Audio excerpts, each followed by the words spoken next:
Yo, what's good, guys? Welcome back to another episode of the Vibe Podcast. We know it's been a while. I do apologize sincerely. I have to take this one on the chin. Bit of technical difficulties, you know, as you guys may know, or you may not know. PC's on a mad one, so had a few technical difficulties, and unfortunately, the recording got lost, should I say? But we're back as always with our lovely co-host, Mr. LadToDad. How we doing, sir? I'm all right. 3 weeks in the making this episode. It's, I know, yeah, literally. You know, team commitment. It shows commitment. Team Boozer's not Team Boozer at this moment in time. That's, you know, having an absolute stinker. But you guys probably can see it on the title. And we've got a very, very special guest. You guys may know him. You may not know him. If you don't know him, I don't really know what you're doing, to be honest. But we have got Mr. LE96. How you doing, bro? Hey, how we doing, the boys? What are we saying? I'm looking forward to it. We've, like you say, 3 weeks in the making. It's been itching to talk to you Itching more. to get it out. Yeah, literally. Yeah. Like, we've been talking about it. We're like, we need to get this out, man. People have been asking what's going on. Is the podcast dead? Blah, blah. We're not dead. All right, the vibe lives on. You know, the vibe lives. It hasn't felt Glad like to a be here. vibe for the past 3 weeks. I'm not gonna lie, it's not felt like a vibe. It's been a stinker, mate. It's been. Hey, we got there in the end, though. We got there in the end. So the boys, thank you for having me on. I do appreciate it. It's all right, mate. I appreciate you coming on, mate. Yeah. It's nice to have. As much as we said that we wasn't going to be doing FIFA content creators all the time, it's our third FIFA content creator on the podcast. Yeah. If there's anyone who wants to, you know, if you come from a different content creation background, you can always, you know, holler at the boys. But yeah, Get in the comment section. Get the algorithm flowing. Get. That's it. Do it for the algo. Do it for the algo. That's the new word now. It's not do it for the vine. It's do it for the algorithm. Do it for the algo. So, but yeah, listen, FSC just said, appreciate you coming on, Lewis. I guess no dramas. I guess what we always do, well, what we have done with every single guest. This is my favorite bit of what we always do. I think it's just always refreshing. I think for everyone watching or anyone listening, give the viewers a 2-minute Dragon's Den sort of style introduction as to who you are and what your channel is. Because I'm sure there's a ton of people that don't actually know, well, they may not have even heard of you. What is your channel all about? Right, I'll try and keep it as brief as I possibly can do. My name is Lewis. Well, full name is Lewis Ellis, LE96, year I was born. Z because I don't know. It's just there. So, do you know what I mean? I don't know. It was around that time when I was like, oh God, I'm so out there. I'm going to put a Z on the end of my name. But either way, I make videos basically showing people how to play FIFA a lot easier. I think that's a better generalization of the channel rather than just trading, because like last week I was posting a video on a squad battles glitch so people didn't have to play icon swaps. Do you know what I mean? Yeah. So I'd probably say the channel's sort of just showing people how to play FIFA and you don't have to just sweat it like EA want you to. All the while with those videos as well, I try and stream a good maybe 5-6 times a week on YouTube. So I picked that up, I think it was around December time, just around Christmas time, mainly because I think I just wanted something to do around Christmas. The stream started doing really well and it's just sort of carried on going, and then get to Team of the Year and we did very, very well over Team of the Year, so I've carried on going. So I probably say that's the easiest way that I can describe it. Just show people how to make coins, how to do things easier, just basically make everyone's life just the tiniest bit easier, because I'm not about sweating and being a hardcore gamer and stuff. That's just not me at all. I'll go on, I'll play a bit of weekend league. I want to say that I'll play to 14 wins and leave it, but I end up going for gold 2 or gold 1 and bottling it every time. So I want to say that I'm going for 14 wins, but that's definitely not the case. But that would be my 2-minute evaluation. I think that would be the best way to say it. It's really interesting because I come from a different side of it. I know, Fizzy, you've gone down more of a trading route recently, and you guys enjoy that trading aspect of the game. Saves spending FIFA points, in all honesty. That's the only. It's the FIFA point aspect of it. Like I'm like, listen, guys, listen. I am not spending like months of rent on FIFA points. Like, I just it's just not worth it. Just not worth it. Yeah. So the thing is, I sit here though as somebody who as much as I hate the gameplay, and all of us watching this hate gameplay, like, it's weird obsession. But like, I love playing it at the same time. I can't sit in the menus. I don't know how you boys do it. I'll be brutally honest. It's literally like you guys are like the Wolf of Wall Street of FIFA. Looking at all the graphs and the market, and it doesn't make sense. Like, I can't sit on this bloody menu. Even doing an SBC, I'm there straight on Footbin, and people are going, don't use Footbin because like they're inflating the prices. I'm like, I don't fucking care. Like, I want to just get the SBC done. I want to be back into a game. Open the packs, get nothing into the game. I think with don't get me wrong, I'm very flattered to be called the Wolf of Foot Street, but I personally, I've always said in videos that I don't even see myself as that good of a trader. Like, there's been countless videos where I've recommended other people who trade, if that makes sense. Yeah. But I think with doing the streams and stuff like that, being sat in the menus, like, it allows you to be a hell of a lot more interactive than just sat doing gameplay. Because I've played Foot Champions and I have to concentrate. There's no way that I can be like, you can't. Like, do you know what I mean? It's just I've conceded Foot Champs games. Like, people know this. It's on stream. That's why I don't really stream too much like gameplay on YouTube, because I feel like the YouTube audience and that is very like on the go, like very fast paced. Like, everyone's bang bang bang bang bang. It's like you can't keep up if you're like just literally tunnel vision looking at a gameplay and be like, I need to sweat this. I need to sweat this. I need this win. I need this win. Like, you can't do it, and it's like it's difficult to keep up with the YouTube thing. I've literally conceded games. Like, I'll look at chat. Oh crap! I've just conceded. Shit. I mean, big up to anyone who can do it. I'm just legit. I'm just not that guy at all. Like, I'm just not. I've not got the patience to do that. And I think, especially as well, like, I think if you've got like, I don't know, like I think my chat can be quite there's quite a lot of banter. I mean, it does get a bit toxic every now and again, as does everybody's. But at the same time, I don't think that I could give that sort of banter back to people if I'm sat there consistently stressing playing on Foot Champs. Do you know what I mean? It would get to my head, and I know it would get to my head. But don't you think this is so? Don't you think it's so bizarre though? Like, I look at it as somebody who plays the game. Like, I love playing the game. Every weekend, religiously, I will play Foot Champs, and like during the week, I'll do all the objectives. I just like playing football. The gameplay grinder. But what I've noticed, especially when people want to watch FIFA, there's like two audiences. There's the one that loves seeing like how people trade and how to do it and make coins aspect of it. But then the people that actually want to watch the gameplay, you guys out there that watch, you don't give a about the gameplay. You just want to see that person rage. Yeah, that is literally it. They don't care about like you playing the football game. They care about you raging. Unless you're like an Anders and you're like just an absolute mad player, like you never lose and stuff like that. The thing is with that Anders though, like, you can see him concentrating, if that makes sense. Like, it's very rare that I see him just like, oh my god, X person, oh, what have you been up to? What have you had? Do you know what I mean? It's just like, I mean, I don't speak Danish, but it's one of them, innit? Is he Danish? Yeah, I think he's Danish. Yeah. Like, I've noticed this chat, but this is the funny thing, isn't it? Because like, he brings in so many viewers in terms of his streams, but he doesn't really engage with the chat at all. Like, literally does not engage with the chat.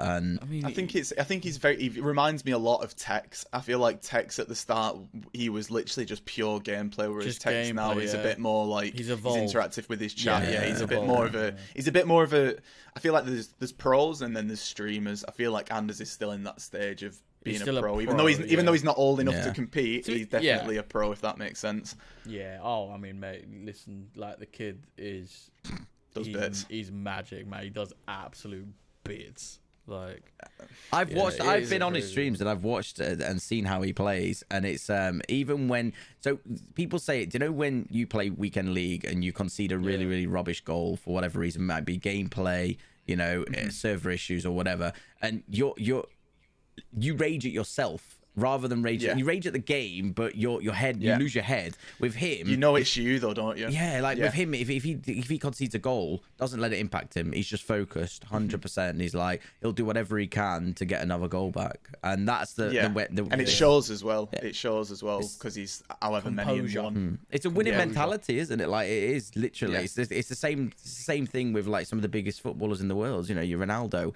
he hates losing. He's always a winner, and he'll do whatever he can to win. He's always improving. It's bizarre, but for somebody who's he's like 14, is he 15? 14, 15? Yeah, I think so. Yeah, I think so. 40s around there, yeah. Absolutely crazy. But I mean, that I guess leads on to well, I say leads on to, but it's interesting to know. I mean, what made you start YouTube then?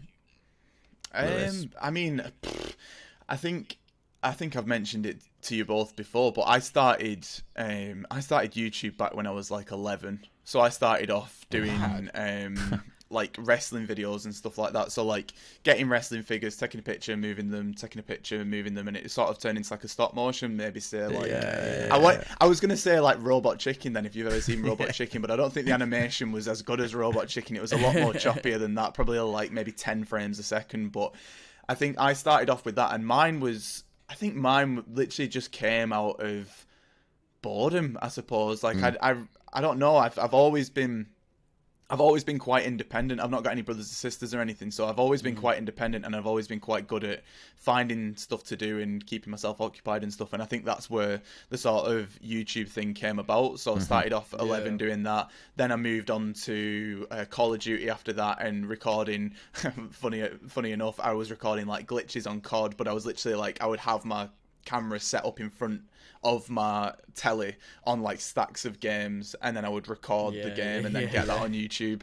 And then it went into doing trick shots on Call of Duty, so like Modern Warfare 2 and like the spinning around and all that. Yeah, like old phase classic like quad stuff. Yeah, like doing temper shots or whatever it was. And then it sort of went from that to recording gameplay and commentating over the gameplay. Then went to Minecraft for a bit because I got into Minecraft, and I can't remember a time when I've not done YouTube, besides from when I think I made, well, obviously with the LE96z, and I'm sure we'll get into it in a bit, but I decided that I just didn't want to do it anymore. Took like a few months off, and then found myself, well, I'm sat doing this podcast now, do you know what I mean? We're back again, so I find it hard to come away from YouTube, and I think it's just more the fact of anything that I'm interested in, I like documenting the sort of journey of me doing it. I think that would probably be the best way to sort of answer your question of why. Do you know what I mean? I think, I don't know, it's been good, and it's been something which I don't think I could ever see myself not doing, if that makes sense. But yeah, this is the thing with content. It's like as when if you make content, right, if you've been doing it for so long consistently, you feel like, because this is just for me, I don't know about you boys, but like if I don't stream for a day, I notice that.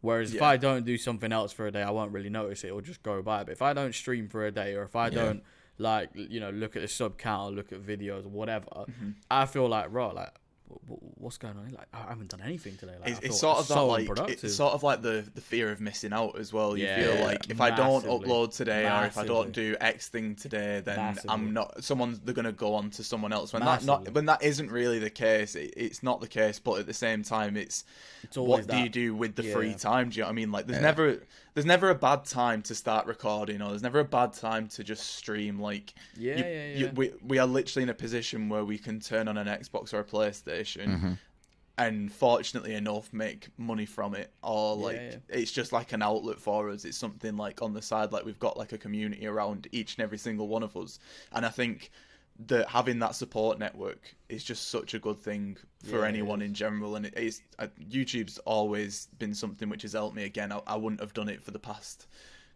I wouldn't have done it for the past 13 years if that wasn't the case. That's a long time, man. I found it as well. I don't know about you boys, but like me personally, I don't really have many friends in real life as such, but like when I come into this room and I go live and I go stream, even though you're still technically here on your own, it's weird, but like the community that those guys have built up, I don't know if you guys feel the same, but like for me, I see a lot of people that watch me, a lot of people that message me as friends, you know, and it's like I know that I can literally, like, I could put a post on Twitter, or I can go on Discord, I can be like, anybody down for a few games of Rocket League or Call of Duty, or who fancies like do some pro clubs or whatever. Like, I know I can just go on there and bang, I've got my evening sorted. And you know, it's been weird, because prior to doing YouTube, it was sort of, I'd just play FIFA on my own. Like, I'd be sat in the menus doing SBCs, I'd play Foot Champs, I'd rage on my own. You know, whereas now, because this camera's on me and I'm live, it's like I've got friends who are in the same position. It's such a strange feeling, and I've never met any of these people like ever. It's an understanding though. It's like it's mad because me and you have never met in real life, which is mad. Like when you think about it, it's absolutely mental. But it's like you build relationships and you build like you meet people and you meet friends and things like that. Like people who understand. Like if you're having a problem with a thumbnail, right? If you go to one of your friends in real life, they're looking at you thinking like you're an absolute lunatic, right? Yeah. If you message like one of the boys who does, like they understand, they're like, oh mate, trust me, like it's so difficult, you know, like getting a thumbnail or this and that, whatever. Do you know what I mean? Like, any problem or issue, it's like this little world, this little bubble just understands. But it's even family, mate. I feel like as much as like, you know, love my mum and dad and things like that, but like they just don't get it. They try and have a conversation with me about it, but it's like when I start going into analytics and I start talking, like you say, about thumbnail issues, and I'll explain to them that, you know, I need a certain thumbnail to do this. It's like they just zone out.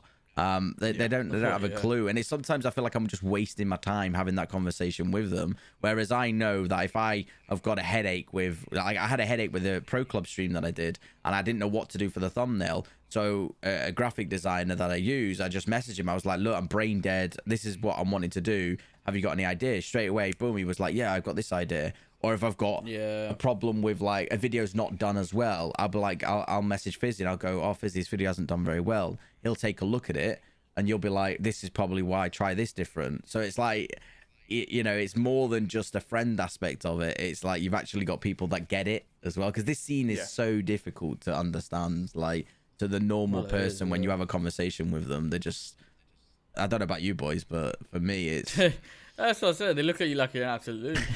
It's like, I may as well be talking to a brick wall sometimes. I'm just like, I've been looking for a new gaff recently, which has been interesting. Like going to estate agents and saying, "Oh, I do this for a living," and they're like, "Well, how does that work? How much money do you make?" It's like I was gonna say, like, because I've obviously like I've always like you see all these like content creators making it full time and doing it for a full time and stuff like that. But then like if you try and like get a house, like what, like you have to put your job, your income, blah blah blah. It's like how would you, like, how does all of that work? You know what I mean? So man, just I think it's usually through like your tax and stuff. Yeah. So I think the thing is, money speaks, doesn't it? Do you know what I mean? Like you can go and go, I make YouTube videos, and they'll be like, right, this man makes like $1,000 a year, and he's saying he's a YouTuber. Do you know what I mean? Or like, this is his full time job. He's got no chance. But then as soon as you send like tax returns off or self assessment and stuff, they're like, right, okay, fair enough. Do you know what I mean? But it's been very interesting, and you get a lot of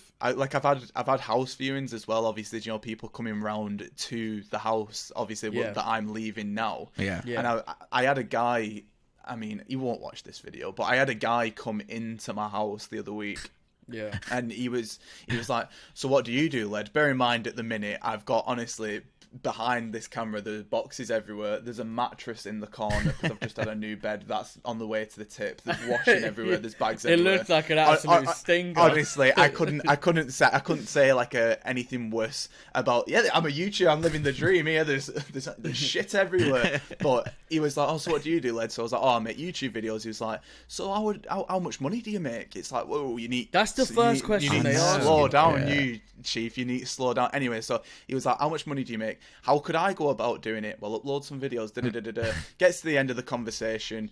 He puts his hand out to shake my hand, and I absolutely crumbled and ended up shaking his hand. But that was the first time I've shook someone's hand in about 6 months. Obviously, like with all COVID stuff. And as soon as he left, I was like, right, I need to go and wash my hands. Not like being horrible, but at the same time, it's like, I don't know who you are. Yeah.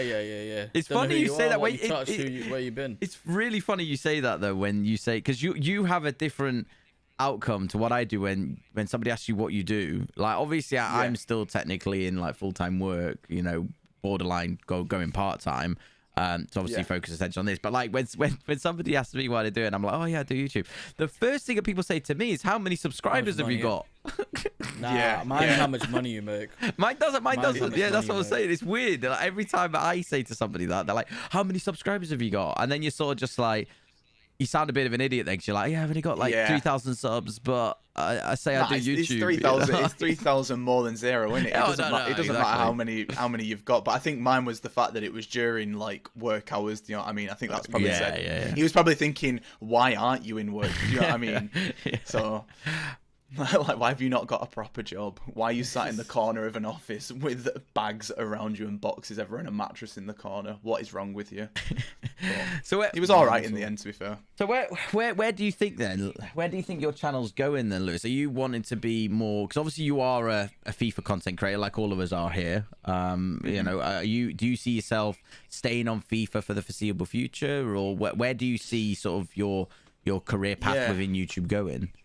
I mean, I'm currently training to be a barber. So at the minute, so basically what I was doing before, I mean, I could honestly, I think I'd mentioned it before. I could tell you about 1,001 jobs that I've had, but the most recent one I had was working in marketing. So besides from YouTube all throughout, I've probably got about, say, 5 years in marketing, there or thereabouts. So I used to do like SEO, PPC ads, Facebook ads, website design, stuff like that. And whilst that was, it's all right, and obviously the money is quite lucrative, it bored me to tears because I was always marketing things. Like, I worked for an accountant, so I would market the accountants. I worked in property, so I would market property. It's very like linear stuff. So I got to October last year and was like, I want to do something completely different. I don't want to be sat behind a desk all the time. I want to be out and about. I want to be chatting to people. I want to be doing something creative still. Ended up on barbering, and I went and took a barbering course, and my plan was I'll do the barbering course and I'll do the YouTube. The YouTube took off a lot more than I thought it would do. I'm going to be completely honest with you. I thought that I've been in and out of YouTube like full time since about FIFA 18, so it's doing really well at the minute. So to answer your question of what the plan is, I've not got a clue. I'm getting to the end of this barbering course, which finishes in June. I've been in college 5 times, which is not enough for a barbering course. So I'm going to get to the end of this, get to June, and just see where we're at in June. And then if it's a viable option to carry on doing it again next year, I'll probably stay with FIFA for September, October, November, December. But I do have plans over the summer to at least do something with the Euros, I think.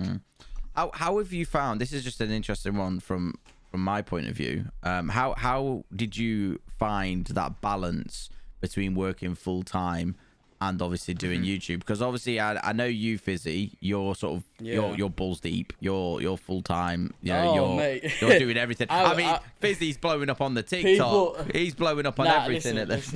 People, I'm not gonna lie, on a serious note, right, people, I've had people like either family, friends, even viewers, to be fair, like to some degree, like a lot of people have looked at me and be like, why are you doing this full time? Like, you don't really like you're not at like an incredible size where you can do it full time and that. But then it's like, for me, the way I look at it is, it's like, if I exert all of my energy to like working for someone or whatever, it takes away time and energy that I want to put towards the YouTube. So it's difficult. Do you know what I mean? That's the reason why I've tried to kind of be like, you know what? I just want to make that decision. I just made it. Like, if you've got enough money to pay bills and you've still got a bit extra, you're not doing any harm to anyone. Yeah, this is exactly it, mate. It's like last year, obviously coronavirus hit everything, whatever, lost my job and that. And I literally looked at the situation and I was just like, I know that this is what I want to do. I know that deep down, right? Even though I might not tell people about it, or I might, you know, tell family and be like, I'm only doing it part-time, full-time. I know within myself, I don't care about doing a 9 to 5. That's just not me. This is what I want to do. I want to work for myself. I want to have my own business. I want to work like my own hours, do whatever I want to do. And it's like, so I was like, you know what? Fuck it. I'm just going to go for it. And here we are, I guess. Because that's the situation. The reason I asked the question is just because obviously I know, Lewis, you were doing YouTube while working full-time, and you've obviously been from job to job, and me and you have got a very similar background in terms of marketing. But I don't know if you've seen, but I've actively made the decision. I'm the same as you. If all I care about is if all of my bills are paid, and I can then focus a lot of time and energy towards doing something which I really enjoy, which is YouTube and obviously live streaming. Then I'm going to do it. So I actually have made the decision. Like, I've spoke to my work and I've said to them, look, I sort of want to go down to sort of part-time hours, make sure that all my bills are paid, but you know, free up time by making this decision. I go part-time to focus on doing content creation and things like that, because I feel like if I went back full-time, not only do I feel like it's going to be a bit wrong on the company that I'm working for, because I don't feel I can give them full energy towards working full time, the full commitment. Whereas with part time, I'm sort of like, you know, I can give you for that, say 3 days a week or whatever, I can give you that full energy for those 3 days, and the rest of the time I can use towards doing content creation and things like that. But it's I mean, I don't know how you dealt with it. I've sort of took a bit of, because I know in the previous podcast episode that didn't get released, we did speak about this, where I sort of took a little bit of inspiration from you, where you said it was just really, really tough. And with me having a kid and a fiance, it's just like I felt like it was either I had to pick or choose between the two. It was either I do a bit of YouTube, or I go back to work 9 to 5 and I drop the YouTube. And I don't think that I would have been able to do it if I had the same commitments that you have at the minute, because mine was very much, my only commitment was work. So at the time when I first started getting proper into YouTube and like proper like thinking, oh, I could make something out of this, it was FIFA 16. Sniping was the play, because you could snipe min-price players because they were automatically set to that when you listed them up. Anyway, so I started by making videos on that. So it was, what I would do was work 9 to 5 all week. If I could get a video out Tuesday, Thursday, and then what I would do is I would record Saturday, but I wouldn't go out. So I've sacrificed a lot of Saturdays, a lot of full day Saturdays, to just focus on YouTube. So I'd get up at, say, like, I think I got up at like 9, I would start recording, and then I would take like, I remember the football used to be on BT Sport in the afternoon, like I think it was around about 12:30 when they first got it on BT Sport. So I would then go and watch the football. When it was half time, I'd go and carry on editing and recording, go back down for 45 minutes, and then from 3 o'clock onwards, I would just record, edit. But then there'd be other days where it'd be like get in at, say, well, I got in at like, say, 6 each day, and then it'd be like, right, I'm recording and editing, and I was in a relationship as well, so it would be record, edit, and then go out and take care of that relationship. Do you know what I mean? And I like I say, I think you personally, I'd say that you have made the right decision by going full time in your job, because you've still got that support bubble underneath you, still got that safety net underneath you, just in case anything goes pear-shaped. But I think now FIFA isn't something that you can pre-record videos on, because if you're pre-recording videos, by the Wednesday your video's outdated, because we've got new content every single day, which was never a thing. FIFA 16 we didn't have SBCs, and FIFA 17 when we did get SBCs, they weren't like, it was very sporadic, like very like exactly. It was very like, we like, put it this way, league SBCs were good. Do you know what I mean? So like there was something to like go and grind towards. It wasn't 6 p.m. content every day, whereas now it's 6 p.m. content. Whoever gets the video for 6 p.m. first wins, and that's it. And that's it. So it's crazy that though, isn't it? How it's come to that from a content creation point of view with FIFA. Because again, I go back to the whole, I hate sitting in the menus. Like, new SBCs, they're fun, they're great, like, it's new content. But for me, it's just, it's so difficult when you just play the game to try and grow a channel. It's really, really difficult, because it's nobody wants to watch it. It's because the interest. This is what I'm saying. It's the evolution of the audience as well. Because I feel like it's like Lewis was just saying there. Like in FIFA 16, 17, right? You could literally do an SBC. Like, let's say a random player SBC came out, you could do a player review. It would absolutely bang on YouTube, because like, oh my god, like, he's done a player review on the new thing. Whereas now, for example, everyone's like the player, no one cares. Like that Leroy Fer, right? If you recorded a player review, unless you got the player review out before 7 p.m, which is within the hour of it's just coming out, right? If you're releasing it after 7 p.m, I'm not gonna lie, but no one cares. Yeah, no one's the watching thing that. is, there's a massive outweigh of supply for content creators at the minute, and no one. It's hard to make people give a shit about you. Like, and I know that's so blunt, but before someone knows anything about you, they don't give a shit. They only click on videos because they feel like that they might be learning something, or they might be the validating. For example, with the icon player picks, the reason why those videos have done so well is because, one, people can't afford them, so they give a shit because they want to see what other people have got to reaffirm a belief that they've already got that they might not be worth it.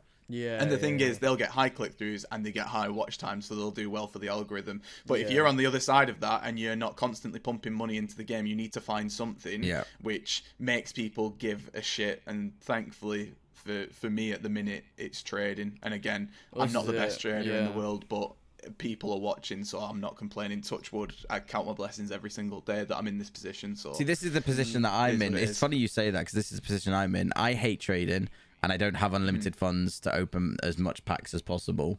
So for me, it's like I'm trying to be as entertaining as possible, and it's proven difficult. You've literally hit the nail on the head, because it's a demand. It's like a demand on what people want to watch. People either want to be educated on how to make coins, or they want to, you know, watch unlimited packs. Yeah, because they can't afford it. So you know, it's going back to that player picks. The reason I think they also did so well is because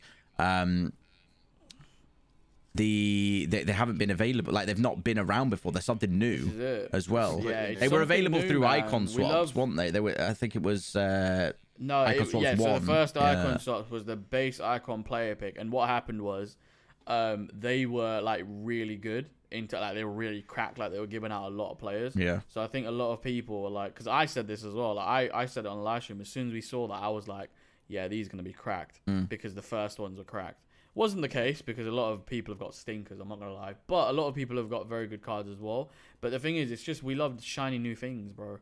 This audience, like FIFA in general, you got to realize, like, majority of the people who are playing FIFA, obviously all of us lot, but then there's also, it's just kids. We love shiny new toys. Do you know what I mean? Well, it's the same thing with the card designs, isn't it? That's the one thing that somebody said. It was, they were saying about how, you know, people get hooked onto a game again, not because of the football aspects, but the fact that it's a nice new shiny card. You know, different. It's a different. Everyone has these multicolored teams, don't they? So fear of missing out, and I think that affects people who are a bit younger more so, because realistically, if you are our age or maybe even a bit older, you don't really care about missing out. Like an icon player pick, realistically, if you're like, I don't know, or like a bit maybe like similar to our age, the majority of people, the people who are like really committed to FIFA, but the more casual player, like realistically, you wait until rewards day to get your rewards, or you waiting until next week when you can afford to do it, or like you need to run out and go to the shop. There's just more important things going on. But I think unfortunately EA have captured this weird fear of missing out from not only from packs, but they've even transferred that over to SBCs as well, which and you know what, it's really funny. All the party bags. It's really sorry. SBCs. I was gonna say sorry. It's really funny you do say that, because as much as I sit here and I want to agree with you in terms of being older, you don't really care about it. I looked at it, and all I did was, I wasn't really that bothered about the play pick. I did say I don't have enough fodder. I can't do it. You know, I don't think I'm going to be able to do it.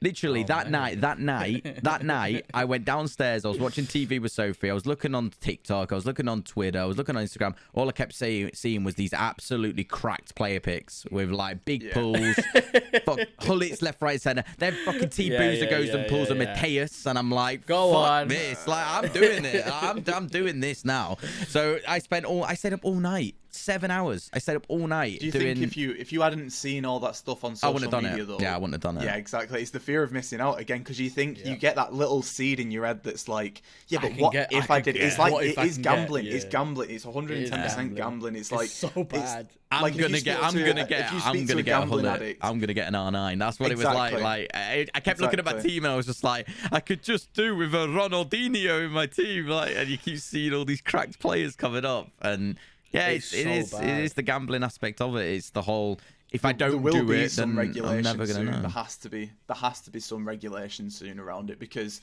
they've put a limit on FIFA points. Oh, the only place you find limits on what you can buy is on freaking gambling websites. Bizarre, mate. Like, It's on a 3+ game. We've got a limit on how many packs, how many SBCs, and how many FIFA points you can put on. On a 3+ game. If things were a bit better priced, it wouldn't be an issue. Do you know what I mean? Like, say if 12k FIFA points was like, I don't know, like 40, even half. I'll say something about the pricing. The 12k FIFA points, I don't think is overly expensive. What? But no, hear me out. For the 12,000 FIFA points, I don't think it's overly expensive. It's what you're getting for that 12,000 FIFA points, which is what makes it expensive. Right, okay, I get what you're saying. So, you know, an ultimate pack, 2,500 bloody FIFA points. You can open 4 packs. 16 quid for 1 pack. Can you imagine that? You know what I mean? 16 quid for one for 5 one packs, pack. sorry, not 4 packs. You can open 5. I mean, people slate coins as well. People slate coins, like buying coins and stuff, but I still stay. I don't blame them. And I know that I've got a coin sponsor and stuff like that, but at the same time, I just think that the value for money, and even with the risk of a ban, is still better value for money than FIFA points. Yeah, it is, but this is the thing though, because like I've got a coin sponsor as well, and I've had so many comments where it's like, oh, like you sponsor coins, like why would you do that? You're making the game worse, cheating, blah blah blah. I was like, hang on a second, mate. You're probably the type to load up 24k points on a Friday, get absolutely nothing, and then cry about the game. But then you'll come on and say, oh, coin sponsors are ruining the game and stuff like that. No, mate. EA have created an absolute toxic system where if you're a casual person, right, you feel the need that you have to load up £80 worth of FIFA points to open 5 virtual packs. That cards that you get are not even yours. And yes, it is in the terms and conditions that the cards on our accounts are not even ours. If EA wanted to take away cards on your account one day randomly and purge random accounts, they could do it, and you can't do anything about it.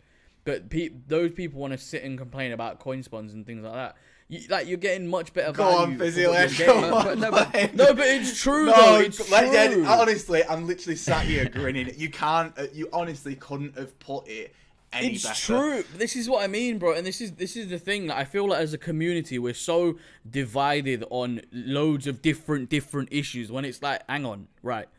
Who makes the game? EA. Yeah. Well, that's the problem then, isn't it? It's as simple as that. 2 + 2 is 4. Do you know what I mean? Yeah. Like, we're not doing all this Pythagoras triangle bullshit. 2 + 2 is 4. EA make the game. They've created everything in the game to suit how they want. If they want you to do an SBC, they will bring it out at a certain point in time where you're like, oh crap, there is nothing else on the game, mid or prime. Like, that was on a random, what was it, Tuesday? Yeah. Nothing's on the game, Tuesday. Monday, weren't it? No, but Monday, they planned that to perfection. I'm calling this as well. They planned that player pick to perfection because everyone had a stacked club. Everyone, other than the people that did the mid icon packs like me, then they had a stacked club, so they timed it perfect. I'm calling this. This is what's going to happen next week. I'm putting money on it that this Saturday a flashback Lionel Messi drops. I'm telling you right now, this Saturday a flashback Messi will drop. 3 days later, a cracked card will come out. I'm telling you right now, just before awards, a cracked card will come out, because then what they're going to do, they did it with Ronaldo.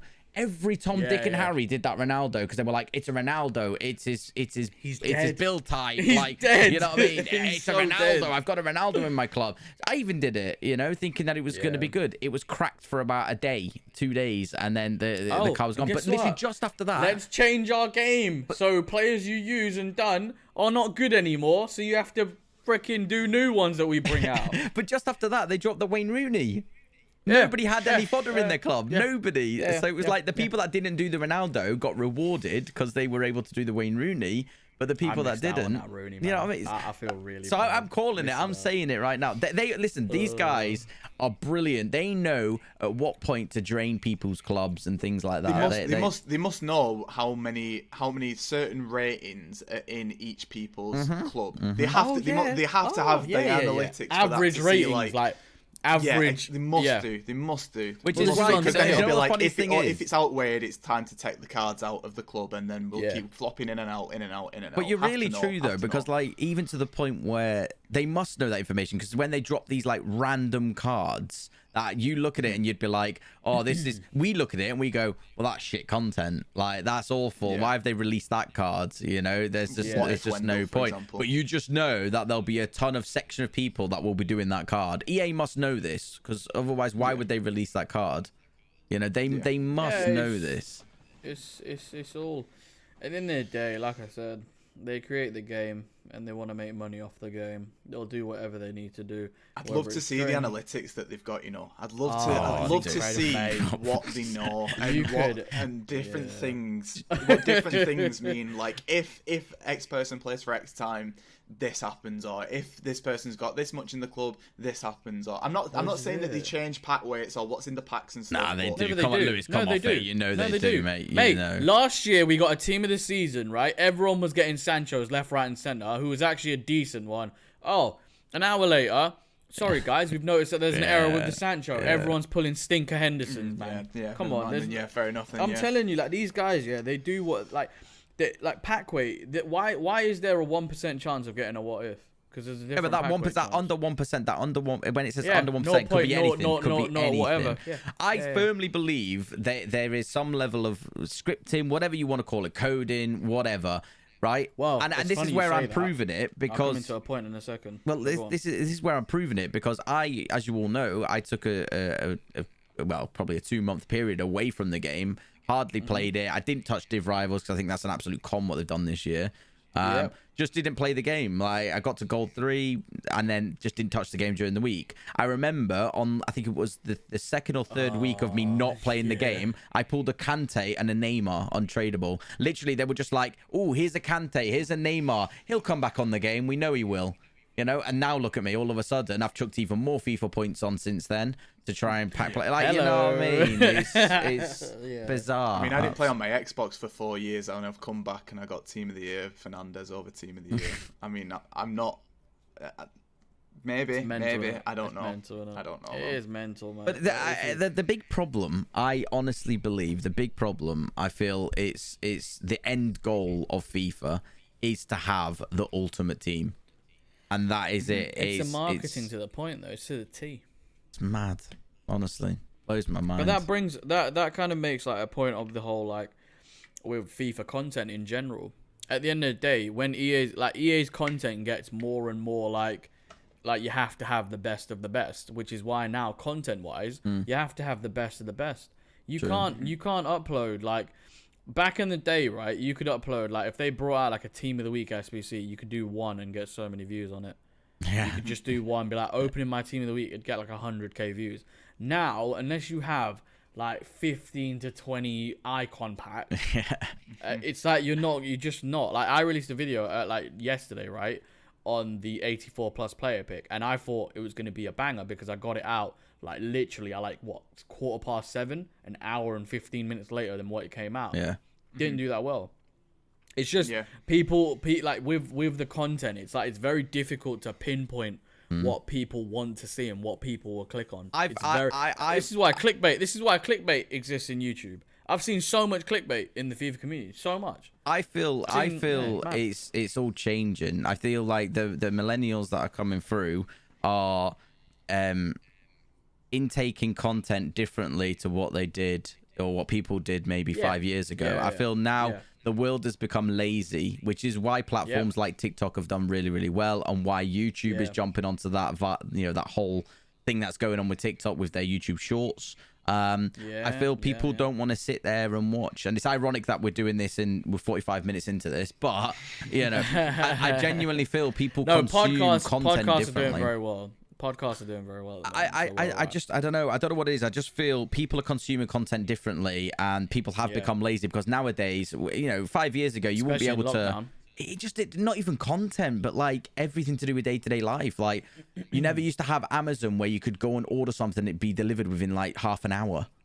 I know that's in certain areas, but like even just next day delivery, you can order something on Amazon at like 3 o'clock and then it comes for like 9 a.m. the next day. It's bizarre, and it's just, I feel like the world has just become lazy, which is why the world wants convenience. Well, I think the laziness, talking about FIFA again, this is where it's come in. People don't want to grind for these cards. People want the best cards now. They want everything now because of this society that we're living in now, which is why FIFA. That's why we've got the SBCs. Not only SBCs, but also if you look at how much money EA are making from Ultimate Team, have you noticed they're not really changing things every year, but they're making more money every year because people are becoming lazier and lazier and lazier. So they don't want to sit and spend hours and hours and hours to play 15 games to get an 87 card. Like EA are just they're at this point they're cons. Think about it, right? Last year, FIFA 19, we were introduced Icon SBCs, right? Last year they took away Icon SBCs. Everyone had an absolute uproar. This year they've just brought back Icon SBCs. It's nothing new. It's the same thing they did in FIFA 19. They've just brought it back, so everyone's like, "Oh my god," creaming themselves. Well, they had a pre-order bonus for something that was already in the catalogue for years on end, and then it turned into like the Scout a Future Star was part of the pre-order bonus. Ridiculous, and it's like, well, it? you can't just take something out of the game and go, it's a pre-order bonus. Like next year, they'll probably be like, you'll get a pre-order bonus of, I don't know, just like an objective card or something like that. And it's like, like a milestones card. You'll get like a pre-order bonus. You get Van Bergen next year or whatever he's called. Yeah. It's an absolute stinker. But this is it. This is why it makes it like difficult. I feel like as FIFA content creator, I feel like this is why, like, for me, I feel like FIFA content creators, like, although obviously you've got all the big boys and stuff like that who produce content, and obviously at the end of the day, they've got the monopoly in terms of like they've got a large pool of the audience that will just watch them regardless. It doesn't matter what they're posting, doesn't matter what's going on, they're watching them regardless. So they can do it full time, whatever. But when we talk about us smaller content creators, obviously not talk really about LE because I mean, I still class myself as a small one. Always will. I always do. Like, I like the humble. Regardless of like sub count, like you've got to bear in mind, like for years, I did giveaways for months, and it'd just be like, comment, subscribe, and you'll potentially win like 4,600 FIFA points. I could make a giveaway last like a few weeks, but that's not really helped me in like in the community because people people just look at me and they're like, oh, that was just that guy who did giveaways and did clickbait and quit YouTube like 6 times every time. Do you know what I mean? So I still class myself definitely as a small content creator. Well, this is it. Like, it's just. I feel like it's very, very tough to break through that mold. Like, I think it's very tough to break through that little like gap in the market in terms of FIFA content, because it's like Ellie says, it's like everyone's doing packs, everyone's doing like, everyone streams on Twitch and stuff like that, uploads on YouTube and whatnot, and it's like, unless you give something completely new, like for example trading or something like that, where people want to watch that and be like, oh, I want, like, he's going to teach me how to make loads and loads of coins. The thing is though, it can be done, but you need either the personality for it or the new idea. The one person who springs to mind is Danny Aarons. Like Danny Aarons, I remember Danny Aarons as bloody IceX FIFA when he used to tweet me asking for trading tips back in FIFA 17, FIFA 16.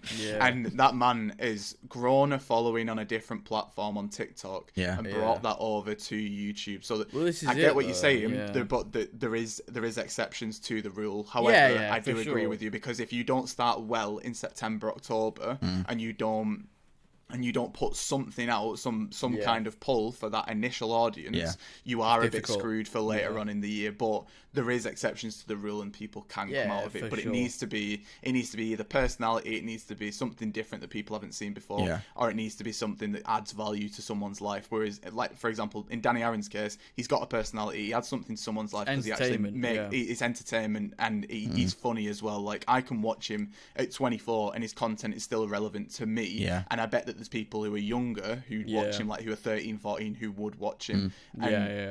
It is like you just have to keep grinding, and then as soon as that one thing works, it's like, right, you're off to the races now, just run with it, just do whatever you can do. That's what YouTube is though, this is what I mean, like that's what YouTube is. Like, when you find one thing that bangs, stick to that, keep doing it, and then it will just like, it's like a snowball effect kind of thing.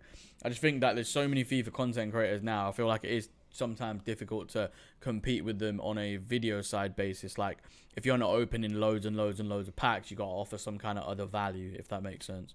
See, it's funny you say that, guys, because like even me who enjoys playing the game, because I don't like sitting in the menus, I don't like doing SBC, so I do sit here sometimes, I'm questioning, like, where do I fit within the FIFA market as such? As a YouTuber, a new YouTuber, because I've only been doing this for less than a year.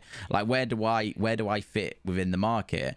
And I tried to do different things like the play reviews and stuff like that, which that was probably 2013 where that did all right.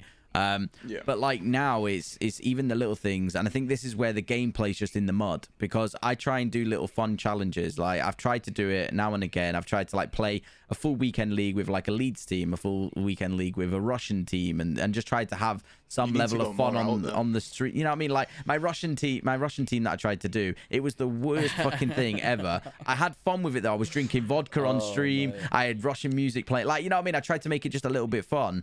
But the problem I think you could do like challenges really well, you know. Do you know what the problem was though? I'm so competitive.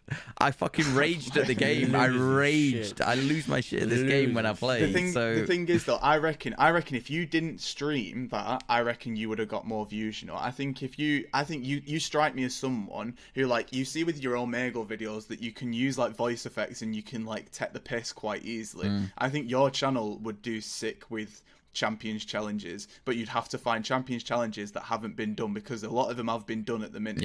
And you would have to do it. Well, there's a lot. Even like when you were saying about shot in vodka, you could literally, like Vizzy, for example. Varane Mendy took a shot every time. That's a banging video. That's such a good idea. Like you could do something like that, but you can't stream it though. That is the issue. You can't stream it. I think this is where the problem is. I don't know if you guys have experienced the same thing, but like I enjoy live streaming so much in comparison to doing videos. I hate doing videos. I can't stand editing. I don't think I'm very good at it. Like I don't enjoy it, and it's hard when you don't enjoy something to try and give it your full energy. It's so like if I could, I'd sit here streaming 24/7, but I know that's not really going to grow the channel. For any one of you guys that are listening to this and watching, even I know this as a small content creator, like streaming 24/7 is not good. It's not good at all. It's working smart. You got to work smart, not hard, which is difficult. It's very easier said than done, to be completely honest. But yeah, I mean, it's fun. It is the struggles, man. It's funny how we just sat here, and I know it's another podcast episode. I know we're ranting about FIFA, but like, I mean, from a positive point of view, because I know we're quite negative towards FIFA, and I'm trying to change my mindset with the game. Like, I don't want to rage at it. I've played over 1,000 odd games. Like, you know, I want to have some level of enjoyment with it. I mean, what would you say are the positives of this year? For FIFA, or just for FIFA, yeah, for FIFA. You couldn't even ask it with a straight fucking mouth. I couldn't. Positives for FIFA this year. They've brought out some really nice kits. I mean, to be fair, like, the thing is, if I weren't streaming or making videos, I wouldn't play this game nearly as much as I do. When my downtime, I've been playing Valorant a lot recently. I really enjoy Valorant, but that's just for the gameplay. It's basically like on Twitch and stuff. Did you ever play CS:GO? No. So basically, it's similar to like Counter-Strike or any other FPS, but you've sort of got powers. It's very similar to Overwatch, actually. So from what I've been told, but it's free to play. Do you know what I mean? So it's hard to ever get annoyed at a game that's free to play. FIFA should be free to play with the amount of stuff that they make with FIFA points. Just make it free to play, and you'd ward off so much criticism, because it's like, well, it's free. Do you know what I mean? Yeah. But if you want to spend in the game, you can, but it's free to actually. Exactly.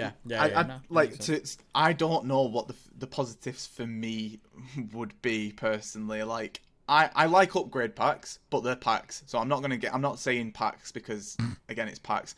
I've really enjoyed trading this year, but that's only been because that I traded religiously FIFA 16, FIFA 17, tried different content, FIFA 18, 19, 20, did absolutely woeful with all that, did giveaways, did clickbait, just horrible period, and I got back into trading this year, and I think rediscovering trading and learning trading from scratch and getting back into it, I really enjoy it, because it's like yesterday, like I made, including like rewards and stuff, I made around 500,000 coins yesterday, and that was literally just from graft. And it was nice to do a full day's graft. I got up at like 7:30, and I know that people go, well, that's what I do in a day anyway. Oh, that's what other content creators do. That's fine. I'm not that kind of person. Everyone has their own thing. This is it. getting up and grafting for 12 hours and getting to the end of the 12 hours and seeing the coin amount at the end of it and being like, you know what, I'm happy with that. It's a good day's work. Yeah. Exactly. Like the trade to glory that I'm doing a trade to glory at the minute, and it took me about just shy of 4 weeks, probably like 3 weeks, we'll say, to make 1 million coins. People can make that in a week, and fair play to him. But for someone who's learning and getting back into it, that I think the knowledge that I've gained from that is a lot more fun than anything else that I've done in this game. Any foot champs, any rewards that I've got, even packing Team of the Year Fernandez, me making a good coin amount or me learning something new is always more fun than instant gratification, and that applies to anything besides FIFA as well. Just in life in general. 100%. It's like winning the lottery or making money.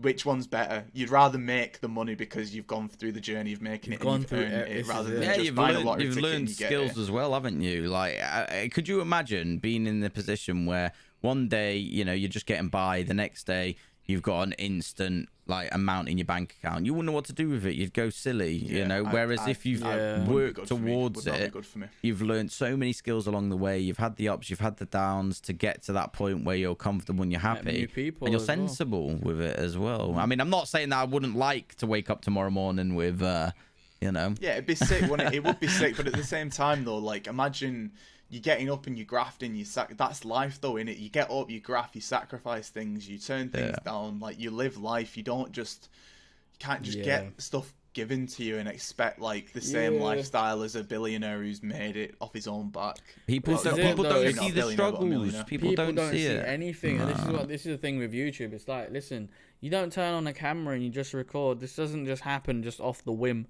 It takes planning. This is why I get really annoyed at people who get thing towards content creators who just spend money on the game, because for me, right, I get it. I understand why people get annoyed at people who spend money on the game, at content and stuff like that. But the thing is that you haven't seen the 5 to 7 to 8 to 9 to maybe even 10 plus years of graft, sacrifice, and everything that's got them to this point where they're now in a position that they can spend money to make money. If that makes sense. I get it. It plays very badly into the system that EA have created. It plays very badly into, making people spend more money and obviously giving EA more money and all that. I get that. But at the end of the day, there are people who... It's like same in anywhere. You've got to a position where your business now is literally, if I spend this money, I know I'm going to see a very good investment back on that. And it's you can't really hate on someone who's...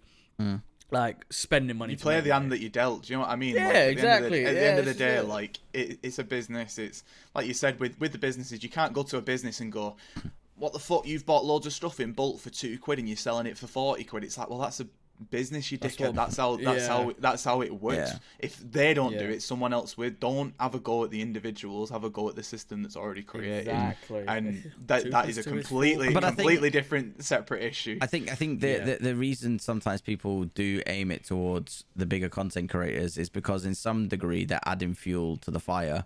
They have. It's easy though as well. It's easy. Yeah, they have a platform themselves to be able to try and make a change. Raise awareness and try and make a change, and they just don't.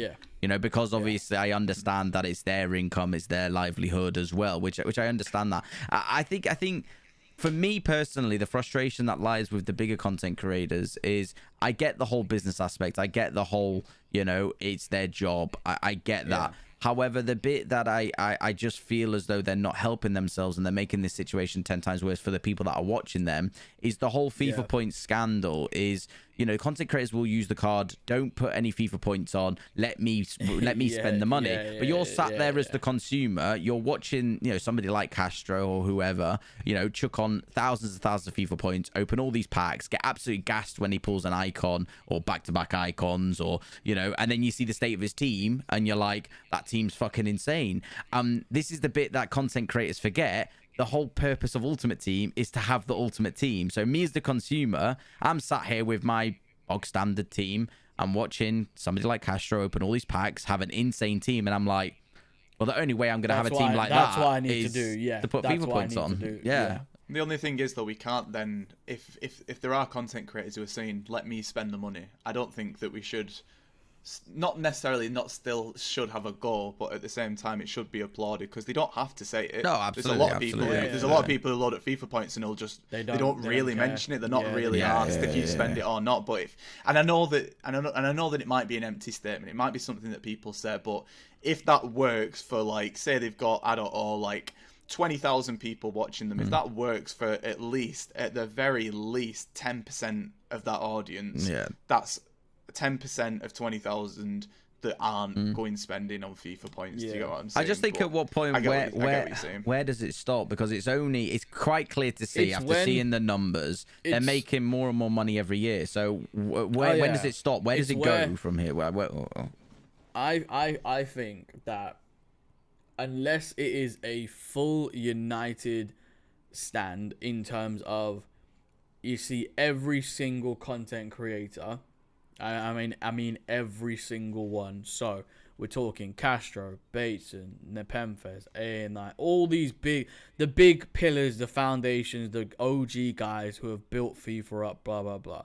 Unless it's a full united attempt, it's not going to change. Because at the end of the day, if as a company, as a game, if you see every big content creator turning their audiences against you as a company, what are they going to do? Ban every single one of them?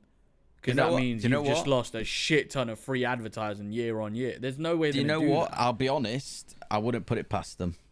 I'll be brutally honest, because it's they've done it before. They've done it before. In FIFA 15 days, they went after a lot of the big ones, and they're not. The thing is, like, it's the content creator debate in general, innit? Like, I don't think that content creators must make up, in the grand scheme of things, of how many content creators there are, must make up, I don't know, 1% of all that that is coming. That's how bad it is. It's the people who have got the disposable income, who don't really. At the end of the day, though, it's how someone else spends their money. Do you know what I mean? Like, it's not for me to sit here and be like, oh, you spend your money this way or do this. It's your money at the end of the day. But do you know what the craziest thing is, though, Lewis? It's like, even at the start of any new FIFA, right? You boys say you look forward to a new FIFA, right? You look forward to it's a new year, it's a fresh start, new grind, right? The thing that blows my mind is people go and chuck on 24,000 FIFA points on day one and have already got an insanely good team. Like, that just defeats the purpose. It's like, the whole point of Ultimate Team is to, like, work your way up throughout the whole year. That's it. It's instant, isn't it? To have it, but, like, surely they must get bored. It's FOMO again, though, isn't it? Like, it's the FOMO again. It's like, if you're not doing it, someone else is. And like you said the other day, when you're sat on Twitter and Facebook and stuff, and all of the content creators or all of your peers are loading up points, you're sort of a bit like, well, why the fuck can't I do that? Like, why am I not doing that? And then you go and do it, and then you're disappointed because you pack, I don't know, Sula in a pack, and do you know what I mean? It's just the. But this is where I think it's more than the gambling aspect of it. I think it's then tying in with the gameplay, because as I touched on there, like, trying to have fun with this game with fun teams is now an impossible, because the gameplay is just, you know, the insane teams that you're coming up against. They should bring back the tournaments that they were doing. I think that, like, if you're, because the thing is, I suppose that's friendlies now, though, isn't it? I mean, mate, friendlies is an absolute sweat fest. Bro, it can be toxic. Oh my god, I've seen, like, literally friendlies is so toxic. Like, it's not friendlies. It's not friendly. They've turned it into like a no loss win version of Foot Champs, whereas, like, nothing counts. You don't count towards your record or anything like that. But it's just still a sweat fest. But I think if it's like for Steven, right? I'm thinking more on his base in terms of, there is an element in this game where people like me, Lewis, like whoever grinds League SBCs, trading, menu grind, all of that stuff, you can do all of that in the game. You can do it. You don't have. It's been proven before by myself, Lewis, other content creators have done it. You can start an RTG from 0 to 1 million, whatever you want to do. You can do that. I think that they are making it, because as much as we sit here and say that it's all about packs, SBCs, menus, and stuff like that, there are people out there who genuinely play the gameplay for the gameplay of Ultimate Team. Yeah. And I think that there's not a fair enough system in place where you can get insane level of players, right, compared to what you can do trading. Like, for example, It's like they bring out all these like objectives. Like they brought out Ruben Neves' objective yesterday, right? Yeah. I looked at his stats. Although he looks like a decent off card, you have to play to get him, right? Fair enough. I guarantee if you trade up to 100, 115k within a day, which is possible, one day or two, you can get a tradable Kante. Guarantee Kante plays better than Neves in the game. Yeah. Does that make sense? I agree. I agree. And I just think it's that. I think if they're creating a whole system for the SBC grinders, the traders menu, whatever, they need to have that element in gameplay as well. They need to give you something. Like, it's like if you've got a first owner player from the first day, right? I said this last year. They could have, from last year, FIFA 20, when they had all the preseason content where it's like, oh, play to earn rewards in FIFA 21, and you got like a freaking some dumb 80 plus pack or whatever it was. Yeah. If they brought out like an objective where it's like if you play this game mode in FIFA 20, you get a choice of 3 players. Yeah. That player will be a bog standard, let's say 70 rated silver card, right? And in FIFA 21, you'll have a full set of objective milestones which unlock every couple of months to keep up with the power curve of the game, etc. And you can upgrade that player, and that is that's like what was it, Hunter? Like was it James Hunter? Alex Hunter. That's it. Yeah, him. Yeah. Just upgrade him. He can be like at the end of the game, you can have a 99 rated version Alex Hunter of yourself. Yeah. Like people that is so like things like that I think should be in the game, but they're not. It's like, why? I don't think that will affect FIFA point sales to like, oh my god, I'm never spending FIFA points again because I've got this Alex Hunter. Like, no one's gonna do that. No one's gonna. Do you know what I mean? And I just think it needs to be more balanced, in my opinion. But that's my rant over. But No, I get it. I completely get that, man. I think, don't get me wrong. If we're talking about going back to like the positives of this game, I definitely feel. Listen, I definitely feel. But I look at my team now. I've got the game right in front of me on this screen. Right, I look at my team right now, and I have put FIFA points on this year. There's no denying that. I have. Mine is not an RTG, even though I wanted to do an RTG. But I look at the pros of this game. I mean, looking at the free cards, I have 2 free cards in my starting team at the minute, and I've hit Elite 3 this year. And I'm aiming to hit Elite 3 this weekend. And I look at it and I actually think, you know what? Some of the cards that they've released for free, I've actually been all right. They're decent. Yeah. You know what? Objectives is the best thing of this year, in my opinion. And I know that sometimes it's a sweat fest and stuff, but at the same time, like when you get to the end of the sweat fest, you're like, "Fucking hell, I'm glad I did that." You know what you're getting. I think that's the difference. You know what you're getting at the end of it. And to be honest with you, for somebody like me who actually enjoys the gameplay, I've actually, as much as I rage about some toxic kids in friendlies, I've actually enjoyed doing friendlies. I'm gonna be honest. Like we might sit here. You said that, to be fair. Yeah. Like how many people have sat here and gone, "There's nothing to do in this game. It's dead. It's dead. There's nothing to do." There is a lot to do. But yet you've got 5 or 6 bloody players that you haven't done in terms of objectives, and it's like people look at that going, "Well, they're not going to fit into my team. They're not going to. I'm never going to use them." Just do them anyway. You've got free cards there, and it's then can go into an SBC. Can't say that there's fuck all to do because it's a lot better. I think the thing is though, people forget FIFA 16. FIFA 16 was fucking shit. Like FIFA 16, we had divisions. Draft. It was all about. We had divisions and draft. That was it. So don't say that there's nothing to do because what we had to do back in the day was play fucking divisions to Division 1. And even when you got there, you got 20k coins for it or 15k coins or whatever it was. Or you then go into play foot draft, which is fucking boring anyway. Everyone was just building them and not even playing them. So, they were just doing it for, oh my god, I got a 195 foot draft. And they never played the game. Yeah, I mean, just titling here and there.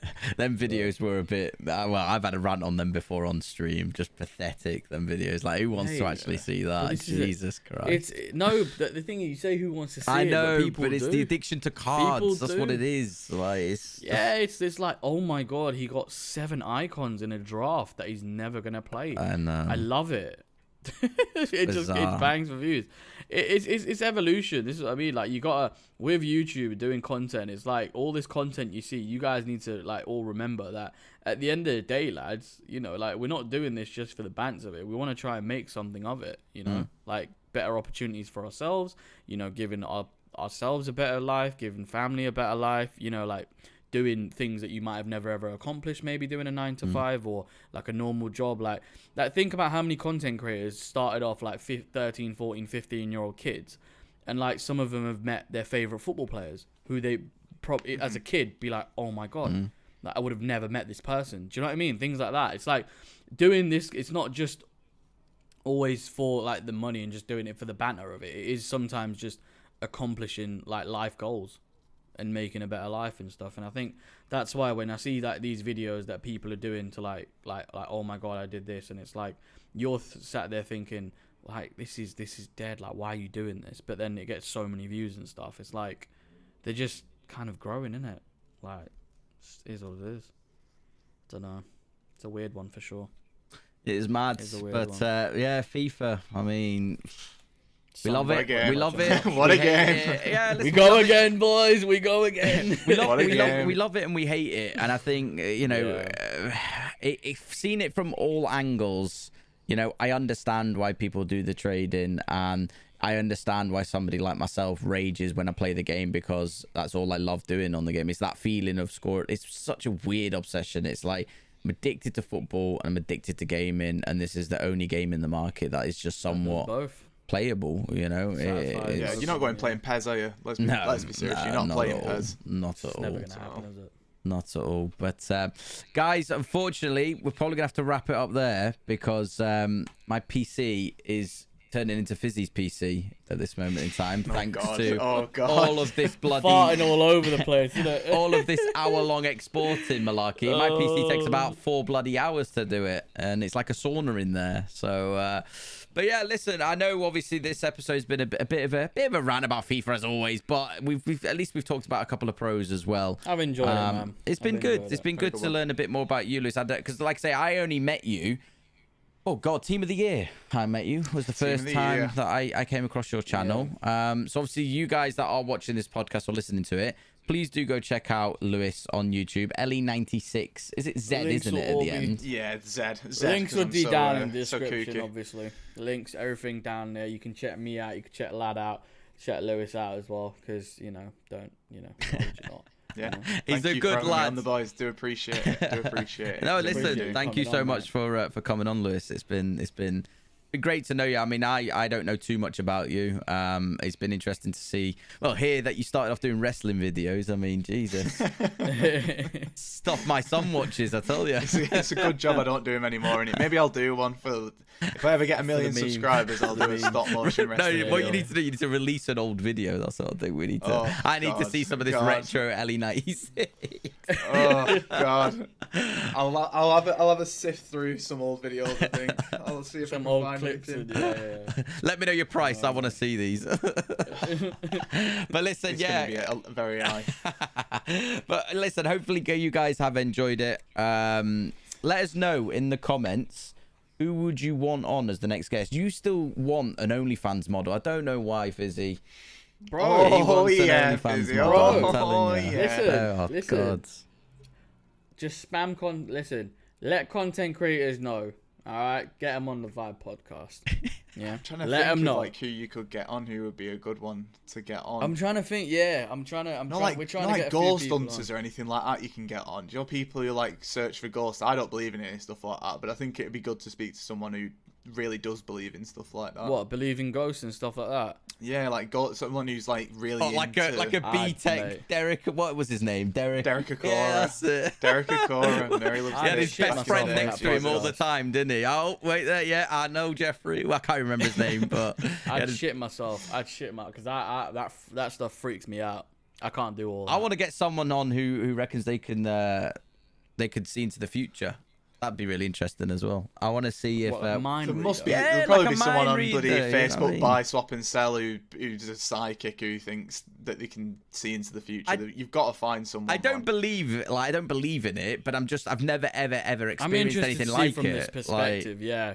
From like looking from how they look at the world. Like we'll look at a mug as like Where are you going with this? No, just quick one. Like we'll look at a mug, yeah. We'll just be like, pour a cup of tea. They'll look at a mug and start talking about like the universe and the stars and all that shit. Do you know what I mean? It's madness. It's absolute madness. But you need to go to like some parties in Wigan, lad. Some parties in Wigan, you'll get a lot of people looking into a mug and talking about the universe at 5 in the morning in a kitchen in bloody Billings. Go to Wigan, lad. Gurning their tits off, no doubt. Yeah, definitely. Get to Wigan. There you go. Do podcast. Get someone in a gaff at 3 in the morning in Billings. There you go. Sorted. Oh dear. I can't believe you just said that though, Fizzy. Look into a mug. Listen. And think about the world. It's mental. Jesus Christ.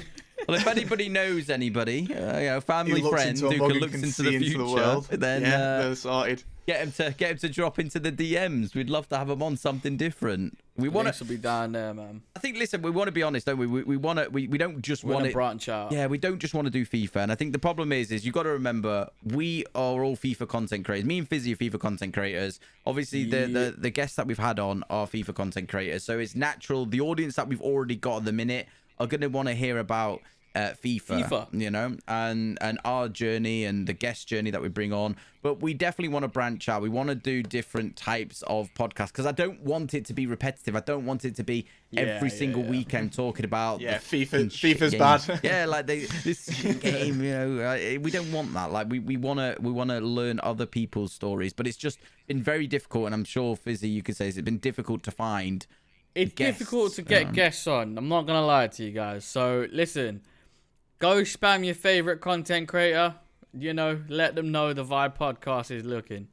You know, but yeah, let them know. And obviously, if you guys have got suggestions or anyone, I can try and DM them. You know, no one knows who I am, but you know, cheeky. There's more look of Fizzy getting somebody than me. Let's be honest.